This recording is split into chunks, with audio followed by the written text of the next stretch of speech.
गाजीपुर से किरण नाई वरिष्ठ पत्रकार की खास रिपोर्ट। 10 लाख नकद पकड़े जाने पर इनकम टैक्स की टीम करेगी कार्रवाई। चुनाव में गड़बड़ी फैलाने वालों के खिलाफ कठोर होगी कार्रवाई।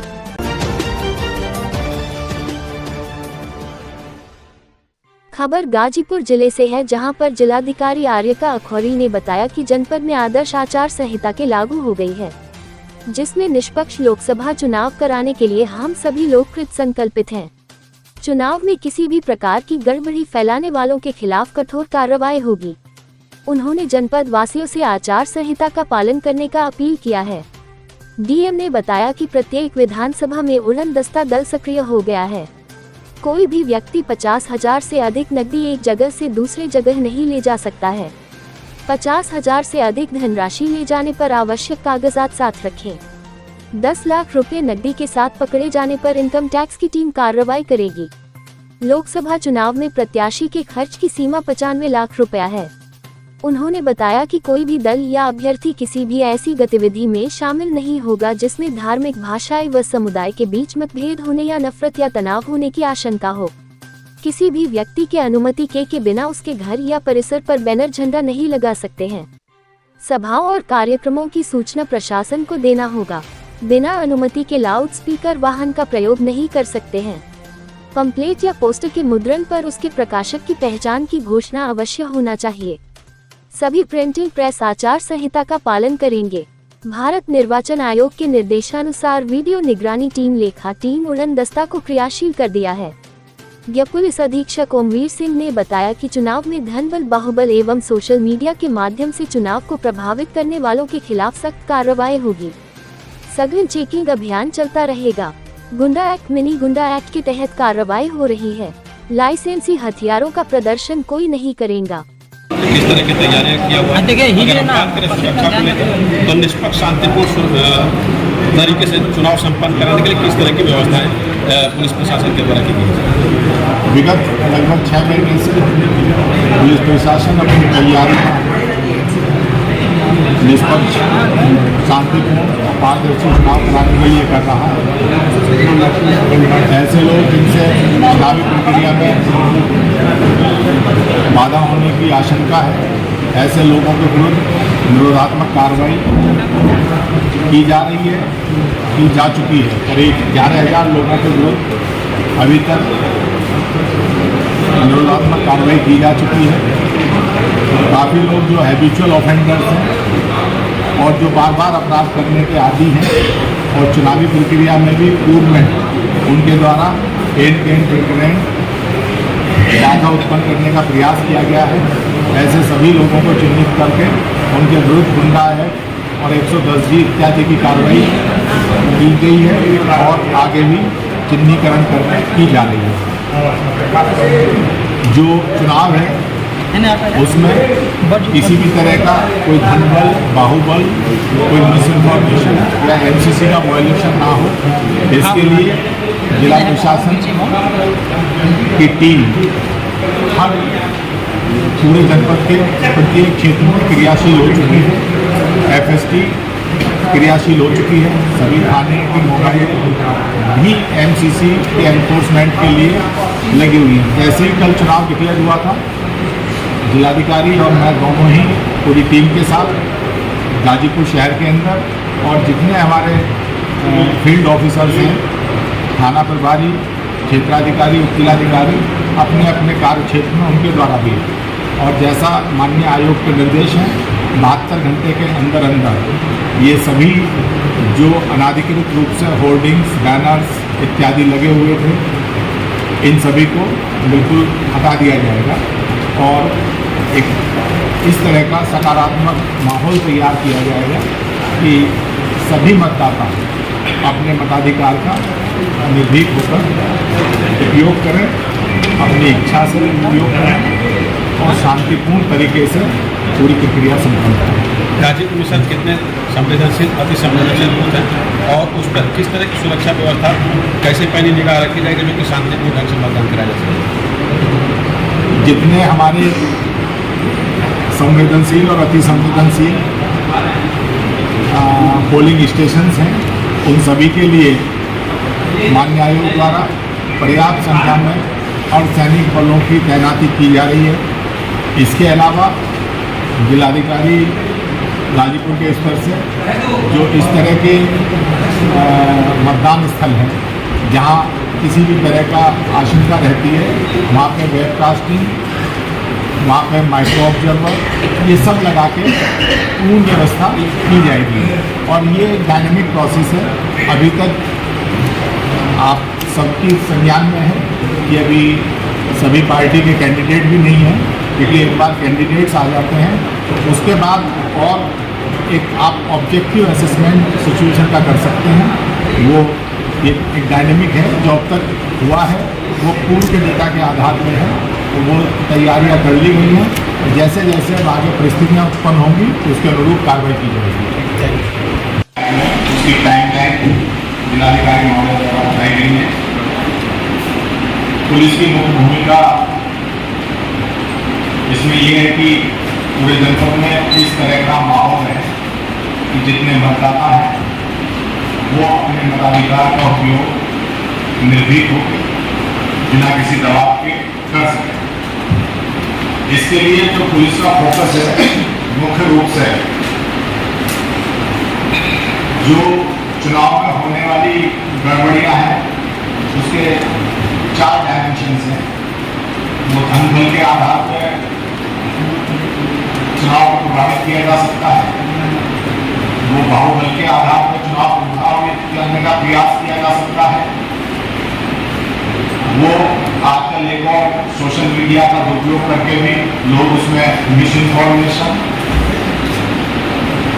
र्यूमर्स इत्यादि इत्यादि करके चुनाव को प्रभावित करने का प्रयास किया जा सकता है। और अंत में जिसका डीएम साहब ने जिक्र किया है, एमसीसी वायलेशंस करके हिसाब हम किसी को नहीं मानते, अपने हिसाब से करेंगे। तो इन चारों के लिए बिल्कुल स्पष्ट संकेत भी है और खुली चेतावनी भी है कि ना तो कोई धन बल के इस्तेमाल के बारे में सोचे। जो अनुमन्य सीमा है वो बता दी गई है।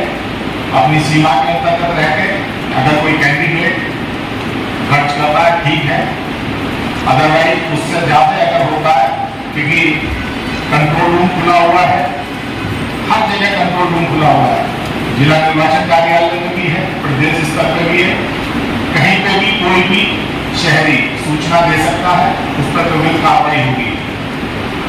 जैसा बताया है कि एफएसटी रात से ही क्रियाशील हो गई है, एसएसटी क्रियाशील होंगी जब जैसे नोटिफिकेशन होगा हमारे यहाँ का। इसके अलावा सभी थानों के लोगों को भी सेंसिटाइज कर दिया गया है, उनकी जिम्मेदारी है। और इसके अलावा जितने कार्यकारी मजिस्ट्रेट और पुलिस अधिकारी लगातार भ्रमण में रहेंगे वो भी सरप्राइज चेकिंग करते रहेंगे। जहाँ तक बाहुबल का इस्तेमाल या उपयोग करने का दृष्टांत आएंगे, उसमें जो भी कठोरतम कार्रवाई है, अभी भी जनपद में लगभग 11,000 लोगों को चिन्हित करके उनसे उनके अच्छे व्यवहार के लिए बॉम्ब करा दिया गया है। जिन लोगों की आपराधिक पृष्ठभूमि थी और चुनाव को प्रभावित करने की आशंका है, ऐसे लोगों के विरुद्ध गुंडा एक्ट की कार्रवाई की जा रही है। जो हैबिचुअल ऑफेंडर्स हैं, जो बार बार अपराध करने के आदी हो रहे हैं और सुधार परिलक्षित नहीं हो रहा है, उनके खिलाफ 110G, जिसे सामान्य भाषा में मिनी गुंडा एक्ट भी कहा जाता है, उसके तहत कार्रवाई की जा रही है। इसके अलावा जैसे ही आचार संहिता जारी हो गई है, आप लोगों के माध्यम से पूरे जनपद वासियों के लिए ये जो निर्देश है कि कोई भी व्यक्ति अपना किसी भी लाइसेंसी हथियार को लेकर किसी पब्लिक डोमेन में नहीं जाएगा जब तक कि वो कोई बैंक का सुरक्षा गार्ड ना हो या किसी पेट्रोल पंप का, जहाँ फाइनेंशियल इंस्टीट्यूशंस हैं, ऐसी जगह जो लोग सुरक्षा ड्यूटी में लगे हुए हैं उनके लिए ही केवल अनुमति होगी। ऐसे लोग जिनसे पुलिस को ये आशंका रहेगी कि वो अपने हथियारों का दुरुपयोग कर सकते हैं, ऐसे सभी लोगों के हथियारों को या तो वो दुकान पे या थाना में जमा करें। और जिन लोगों को जान माल का खतरा है, जिनका पैसे के लेन देन का व्यापार के कारण बड़ा लेन देन है, जिसमें वो अपना सुरक्षा के लिए, तो उसके लिए एक डिस्ट्रिक्ट लेवल का कमेटी है, स्क्रीनिंग कमेटी, उसके सम्मुख आवेदन करेंगे। उनके प्रार्थना पत्र पर न्यायोचित कार्रवाई की जाएगी।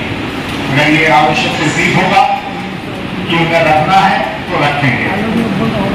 तीसरा बिंदु सोशल मीडिया के दुरुपयोग का है। इसमें दिक्कत ये रहती है कि एक बहुत बड़ी टेंडेंसी हम सबके अंदर ये हो गई है, कोई भी चटपटी न्यूज देखी बिना उसका वेरिफिकेशन किए हम लोग आगे बढ़ाने का प्रयास करते हैं।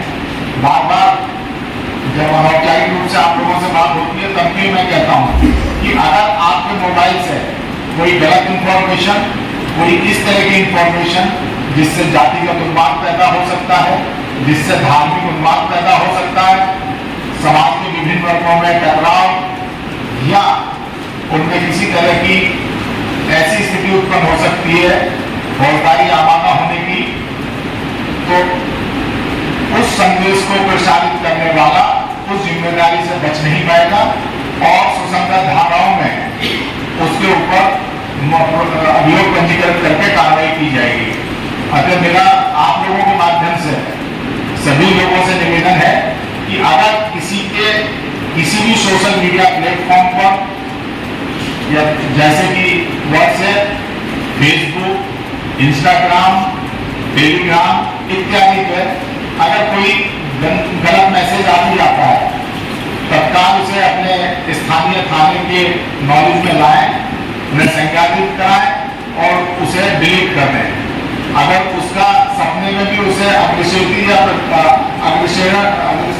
उसका अपसारित किया उन्होंने, तो वो अपनी जिम्मेदारी से बच नहीं सकते ये कहते कि साहब मैंने तो पीछे से आया, आगे बढ़ाया या मेरी जानकारी में नहीं है। ये माना जाएगा कि आप उससे सहमत हैं और आप भी उस अपराध में उसी तरह शरीक हैं जैसे उसे ओरिजिनेट करने वाला है। जहां तक एमसीसी की बात है, अभी काफी डिस्ट्रिक्ट में जिलाधिकारी महोदय ने बताया है, क्योंकि अगर आप ब्रॉडली देखें तो चुनाव के 3 अवस्थाएं हैं। प्री पोल जिसमें हम लोग अब चल रहे हैं, एक पोलिंग की व्यवस्था होगी, वो थोड़ी सी अलग तरह की व्यवस्था होती है, क्योंकि अभी तो 1 जून तक की व्यवस्थाओं में हम सम्मिलित हैं, तो हमारे पास पर्याप्त समय है। पोलिंग वाली क्योंकि सुबह से शाम तक की रहती है, तो वो बहुत एग्जॉस्टिव एक्सरसाइज होती है। उसके लिए भी हम लोगों का जिलाधिकारी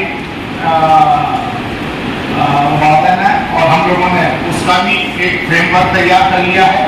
और तीसरा अवस्था है पोस्ट पोल, जिस दिन इलेक्शन हो जाएगा उस दिन से लेकर अंतिम काउंटिंग तक। प्री पोल में हम लोगों की ये सारी व्यवस्थाएं चल रही हैं। एमसीसी का पालन कराना, एमसीसी केवल इसलिए है कि ये लेवल प्लेइंग फील्ड, इसका सीधा सीधा मतलब यह है कि लोकतंत्र में सभी को समान रूप से देखा जाए और सभी को समान अवसर दिए जाएं, जहां तक उनके प्रचार का मार्ग और ये सारी चीजें हैं।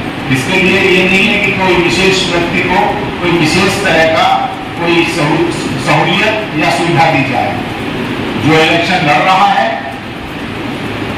उसके लिए सबके लिए समान व्यवस्था है। इसी तरह से एक बार जब नॉमिनेशन शुरू हो जाएंगे, जितने राष्ट्रीय पार्टी के कैंडिडेट्स रहेंगे उन्हें सुरक्षा मुहैया कराना जिला प्रशासन का काम है। इसके अलावा जो अन्य निर्दलीय या इस तरह के लोग हैं उनकी भी सुरक्षा का आकलन करके अगर आवश्यकता होगा तो निश्चित रूप से उन्हें भी सुरक्षा प्रदान की जाएगी। हर व्यक्ति को सुरक्षा प्रदान करना ये जिला प्रशासन का उत्तरदायित्व है, लेकिन केवल मानने से सुरक्षा नहीं दी जाती है, उसका आकलन किया जाता है। नहीं तो 44 लाख की जनसंख्या में वैसे नॉर्मल देश में आप देखते हैं जो कार्यालय में आते हैं सब असुरक्षित ही बताते हैं अपने आप को,